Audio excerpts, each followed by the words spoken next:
கர்த்தருடைய வேதம் நம்மை கர்த்தருடைய பிரியமான காரியங்களை செய்ய வைக்கிறது, நம்மை பரிசுத்தப்படுத்துகிறது, நம்மை தூய்மையாக்குகிறது.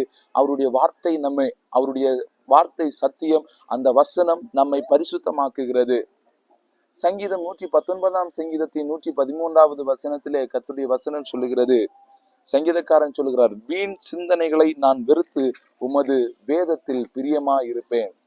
இன்றைக்கு எத்தனை பேர் ஆண்டுடைய சமூகத்திலே தைரியமாய் சொல்ல முடியும்? வீணான சிந்தைகள், நம்முடைய சிந்தையில வருகிற தேவையில்லாத காரியங்கள், நாம் யோசிக்கிற நினைக்கிற தேவையற்ற காரியங்கள், கர்த்தருக்கு பிரியமில்லாத சிந்தைகள் நம்முடைய வாழ்க்கையில இருக்குமானால், கர்த்தர் விரும்பாத காரியங்களை நாம் யோசித்துக் கொண்டிருப்போமானால், கர்த்தர் விரும்பாத கற்பனைகளை நாம் யோசித்துக் கொண்டிருப்போமானால், அது நம்முடைய ஆவிக்குரிய வாழ்க்கையிலே வளர்ச்சிக்கு அது மிகப்பெரிய தடையா இருக்கிறது.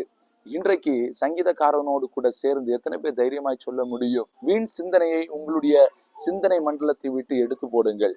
அதைத்தான் சங்கீதக்காரன் சொல்லுகிறார். அதை எடுத்து போட வேண்டும் என்று சொன்னால், நான் கர்த்தருடைய வேதத்தில் பிரியமா இருக்க வேண்டும்.